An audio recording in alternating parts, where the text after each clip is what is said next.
Another month has passed. Happy April, everyone. And it's time for your March 2025 Sarnia-Lambton real estate market update. There's lots of news in the real estate market today, especially Sarnia being a border town.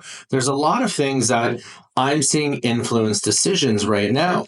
And I want to kind of go over some numbers. I'm going to go over a lot of numbers with you. I wrote these all out and I broke these down. I want to give you context behind it and also what we're seeing right now in the Sarnia-Lambton real estate market. So let's go over some numbers first. So residential sales year to date, 354 sales compared to last year, 351. So we're up 4 sales year to date. So that's from January 1st till the end of March. Number of sales this month, so March it just passed, was 132.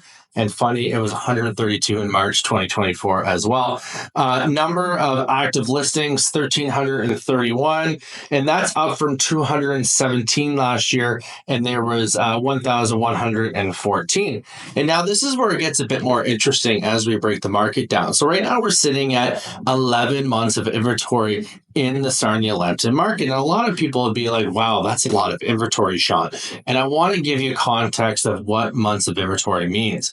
If not one more house got listed today, how long would it take until we have no more houses to sell?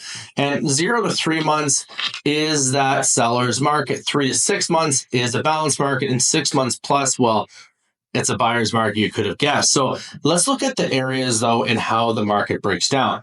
So 0 to 400,000, we're sitting at only actually 2 months of inventory. And then 400 to 600, we're sitting at about 2.3 months of inventory. Now, 6 to 800, the inventory goes up by double, if not almost 3 times. That's 6.5 months of inventory. And 800 to a million, we're sitting at 9 months of inventory. And then 1 million to 1.3 million, we're sitting at 15 months of inventory. And anything 1.3 million plus, sitting at 25 months of inventory. So you can see right now, the market isn't created equally between all the different price ranges. And I'm going to give you some context behind that in a minute. Average sales price is $638,000 compared to last year was $630. And then current days on market is 45 right now for the month of March compared to 34 last year. So it has gone up a little bit, the average days on market. Average sale price, though, it's 465,000 roughly compared to 487,000 last year. So it has gone down by about 1%, the average sale price for the month of March only. So list to sell ratio. So home that sells, let's say for 100,000 would get 97,600. So we're about a 97.6% list to sell price ratio right now.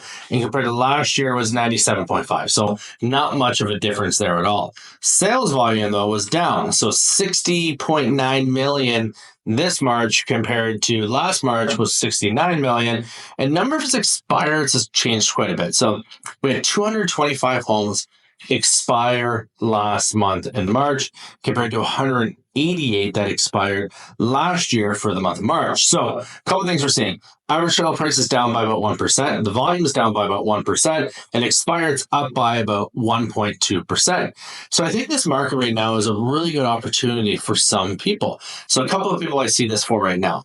If you have, let's say, a home to sell 600 and under right now, you're going to get a pretty good price for it. You're going to get pretty good terms, and you're probably going to get max dollar for it.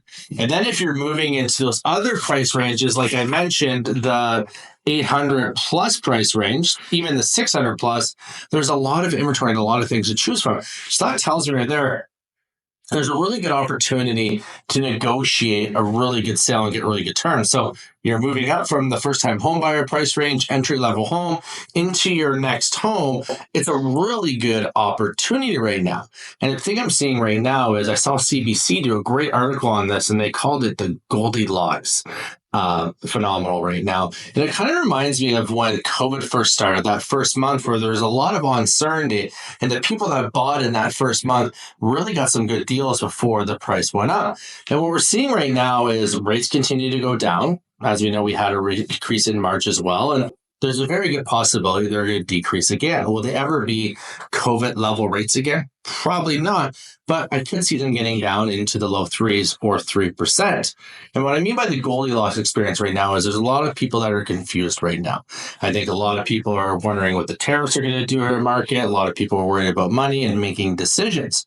But I think right now for the next month, we're not going to see a whole lot of change of that, and because we're not going to see a whole lot of stuff with the tariffs move in the sense where we're not going to know what's going to happen until our current federal election's done at the end of the month. And then we'll start to see some movement and some good forecasts of what we're going to see. What we're seeing for most economists right now, by no means am I saying I'm an economist, but I read a lot about, and what I'm hearing from a lot of them is by the end of Q2, so as we go into Q3, things in the market are going to accelerate as we have some clarity of what we're seeing in the marketplace.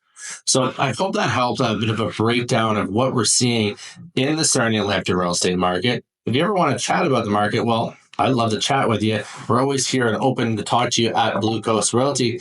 Thanks for listening. Thanks for watching, and have a great day.